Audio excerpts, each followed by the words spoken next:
Hey, what's up guys, TheJordude's here, back again with another Shadowverse video.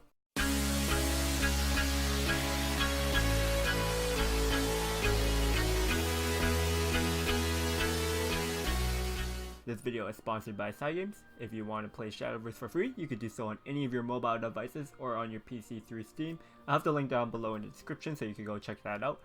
If you guys are into the competitive side of Shadowverse, you could go check out the links I'll have down below, and you could go on to Battlefy, check out all the community tournaments, as well as NGE to see what kind of upcoming events that they have. So in my previous Jordude's Strats, I talked about control decks and control lineups, and I went over the pros and cons of those. So now I'm just going to move over to the next type of lineup or decks that you could play in tournaments, and that is combo decks. So good examples for combo decks at the time of recording would be like OTK Roach. Everyone knows Rhinoceros Roach goes for like the huge amount of burst damage from hand by playing a bunch of cards. And then of course D-Shift, which is a combo deck because you skip your opponent's turns and then you just kill them. So these are the two like most prevalent combo decks that you would see in Shadowverse, especially in competitive play. There are more combo decks out there, but they're more kind of gimmicky, kind of like OTK Haven or OTK Discard Dragon.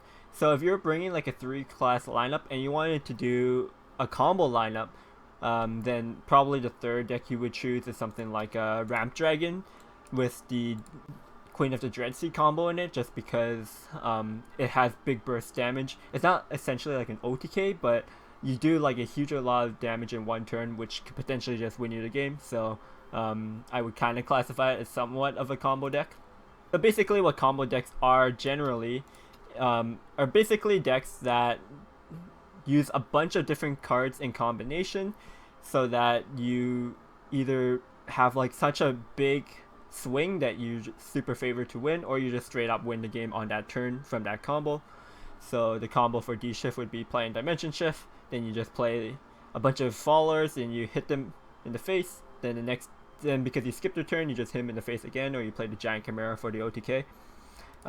Another example of a combo would be the Rhinoceros Roach, of course. You just play like a bunch of 0-cost fairies that you get off your Elven Princess Mage, then you play Rhinoceros Roach, attack face, bounce them back with your bouncers, play Roach again, and then etc, etc. You guys get the idea. So combo decks are basically decks that use a combination of cards to usually just win a game from that.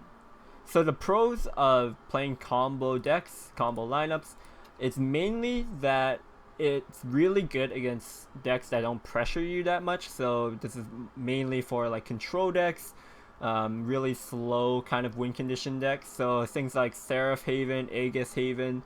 Haven especially is weak against combo decks, except for like Storm Haven. Another example could be like Neptus Shadow, or Control Blood is also very weak against combo.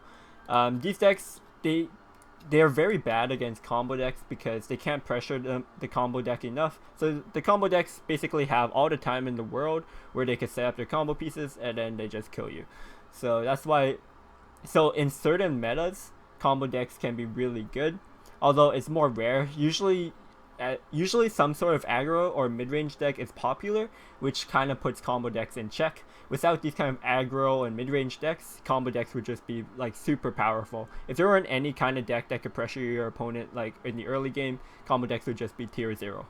So probably the only other pro for combo decks, aside of it being able to just destroy control decks, are basically that it's like fun to play.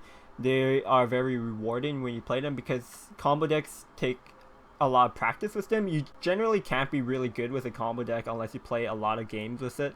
Otherwise, you're just going to be messing up your combos. You won't really know what to do in certain situations. You don't know what kind of position you're in, or how much pressure your opponent's putting on you, so how much time you have to set up your combo, etc, etc. So it is a very rewarding feeling, and it does reward higher skill cap to play combo decks.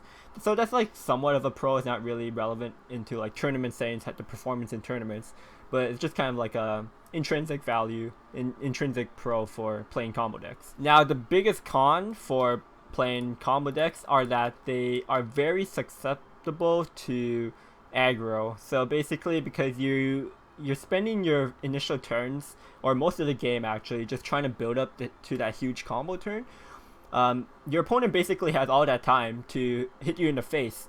So because in Shadowverse you only have 20 life, you just take too much face damage and then you just die before you could get your combo off. There's too much pressure on you. So that's the biggest weakness of combo decks. That's why pretty much every combo deck you play is weak against aggro. So if you're playing D-Shift, if you're playing OTK Roach, you're going to be weak against aggro blood. If you're also going to be weak against aggro sword. This isn't an aggro sword, but this isn't my aggro sword list. Okay, cool. So you would be weak against aggro sword, be weak against aggro rune, like the aggressive storm dragon. Basically everything that tries to win the game as fast as possible, you're weak against that. When you're building a lineup, especially in a tournament lineup, you do have to consider that if the meta is slow enough where there's a lot of people playing slow control decks, maybe slowish mid-range decks, then it could be a really good combo. You could bring a good combo lineup. We do see a lot of people bring D-Shift because the meta did slow down a little bit, so that's why we also see a lot of aggro bloods to counter the D-Shift. Otherwise D-Shift would just keep winning. If there are like prevalent aggro decks and multiple, not just like one aggro deck out there that you could ban out in your banning strategy, then it is quite risky to bring a full combo lineup, and I usually would not recommend it. So generally a lot of people would just bring one kind of combo deck, if any, and that's just because most of the time lineups won't consist of 3 pure aggro decks, so a combo deck could get the win out there, and then it basically gets a free win in the control matchups. So it is common to see one combo deck in your lineup. However, it is more rare to see like a full on combo lineup, especially in pretty much in most metas. It's been like that. So now let's get a couple games in with, I'll play a game of like OTK Roach and D-Shift because they're the most prevalent combo decks, and then you guys can get a feel of how combo decks play, and then you can make the decision if you want to pick up a combo deck and include it in your lineup. So as always guys, thanks for watching. I hope you enjoyed the video. If you did, make sure you give it a thumbs up and subscribe. Follow me in the links down below in the description on my social medias. And as always guys, thanks for watching. I'll see you guys next time. Peace. Alright, we're against a Haven. So if it's not a Stormhaven, we're pretty good matchup. But Stormhaven 2 is just like generally fine because they're slightly slower than things like aggro. I'll keep the EPM just so I could get the fairies into my hand for my combo.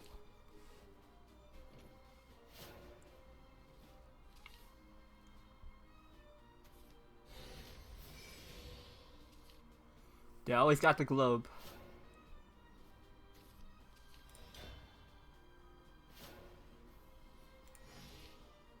It sounds kind of awkward. Alright, so it is going to be a Stormhaven. I haven't really seen any other type of Haven, so it's kind of expected.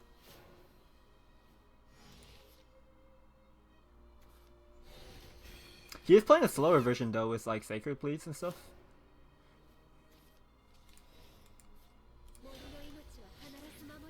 He might not have an answer to my Ancient Elf, which would be nice.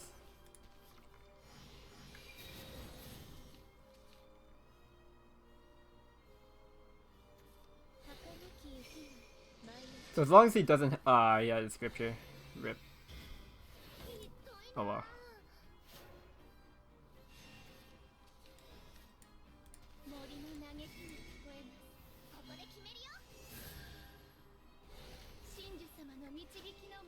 Alright, so we take the trade there. Next turn we're going to overdraw if we play Fina. How likely is it that we're going to play Fina? Probably pretty likely. So I want to play one fairy, just so that I don't have to burn a card. Or I would have to drop a fairy regardless next turn, so might as well play it now.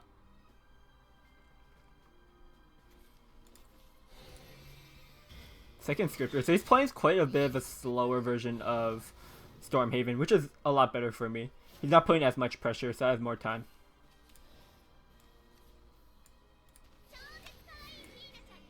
And we just Fina here, so Injustice doesn't do anything. He gets to draw off the plea now.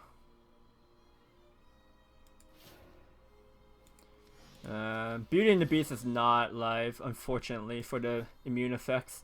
I don't think it should matter too much against new Stormhaven, though. They shouldn't have like tribunals. Though he is playing different cards than the standard list, so I wouldn't be too surprised.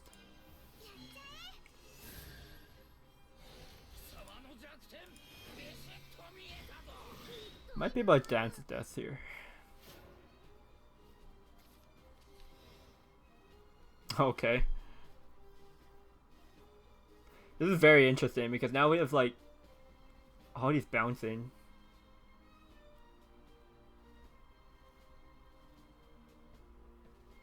I think it is a Dance to Death turn. He could just evolve into my Beauty and the Beast most of the time. I might want this evil point for if I go Roach 3 times on turn 8. That would be 3, 5, 7, which would be 15. With evil would be 17, so it's not enough. Oh, I see. So he's playing Alana's. Do respect the Tenko here, but maybe we could play Goblin Mage and Roach, get some chip damage in, and evolve the Ancient Elf over the Tenko. Maybe not.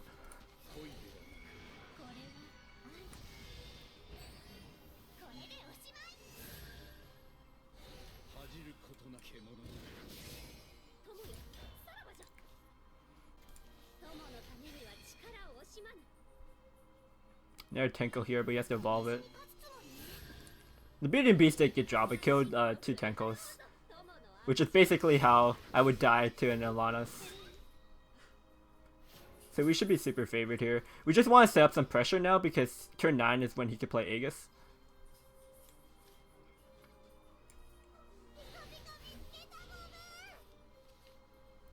So we'll burn a card, but I think that's fine because we're going tutor out the Roach.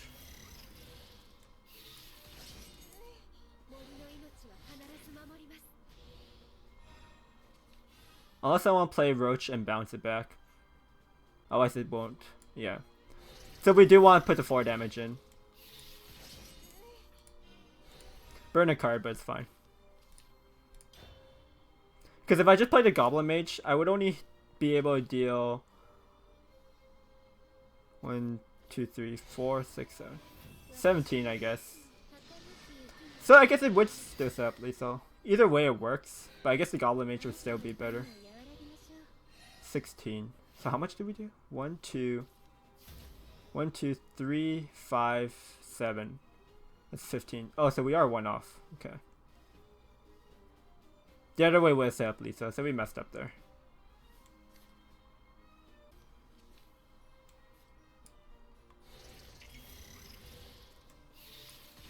Still fine though. I don't think we lose. There's probably like no way we lose.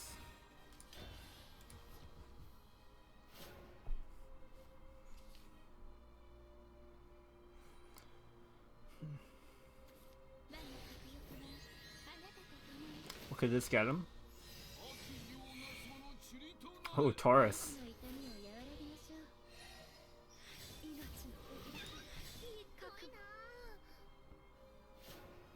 But yeah, we don't need to count this.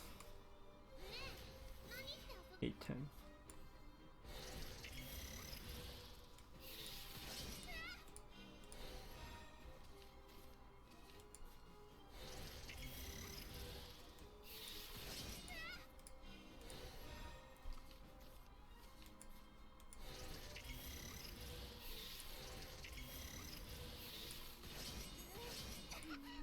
I did need to count my play point because this way was doing more damage than what I was initially going to do.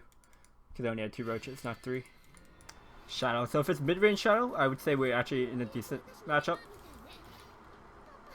Because we could just keep dealing with Shadow board. And then we usually make it to our D-shift. Usually.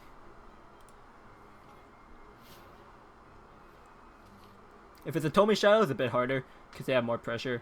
Deathly Tyrant always just kills us. Alright, so I'm going to commence Experiment now because I'm getting pretty good spell boosts. I probably want to save this Owl so I can evolve it. Get essentially like 3 caches. So it looks like it is a Tomi Shadow. I might actually have to play this Owl now just so I could trade.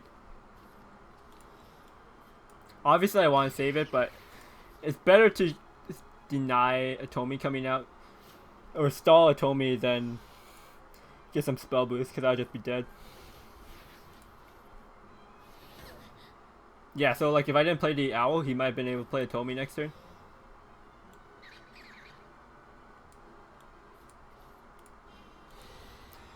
Bounce that back. Now he can't get Tomi out this turn either. And then actually now I can evolve Owl. So it actually worked out quite well for me. I think I'll full trade this. Because it's just going, the Lich is going to come out eventually.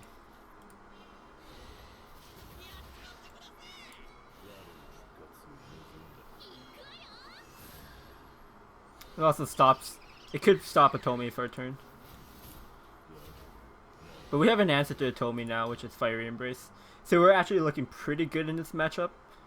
Since we survived the first few turns without Tomi blowing us up. I do have to find something to end the game with. D-Shift on his own doesn't win you the game.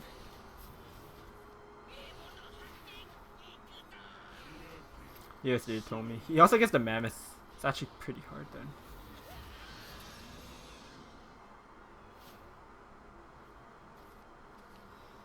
I could go face.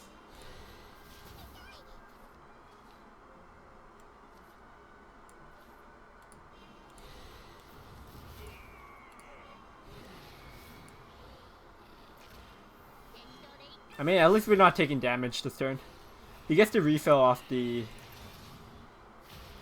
staircase, but that's probably like the best case for us anyways. Next turn we can refill on concentration, and we also get the extra card because we have the Earth Sigil. Oh no, not like this.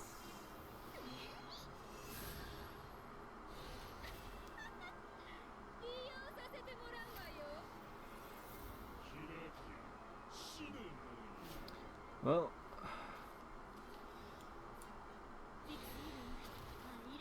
that's unfortunate.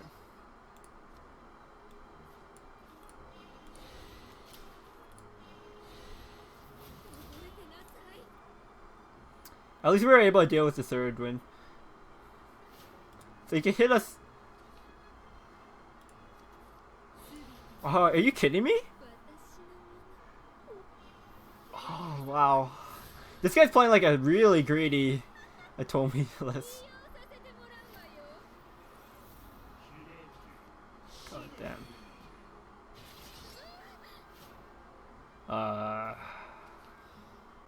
Oh, can we actually win though? So we could do this for sure, because we get the spell boost on everything.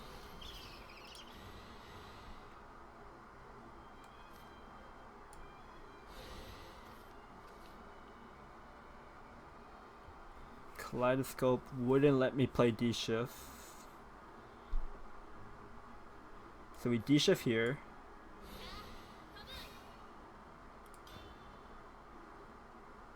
We might be able to do this.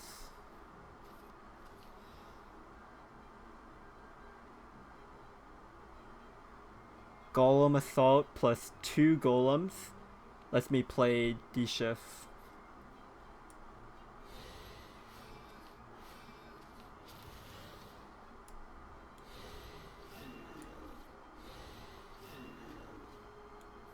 So we could hit face, D-Shift, 10, embrace.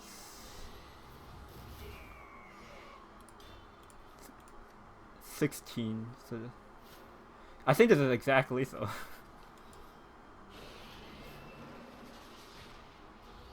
Holy crap. Got him.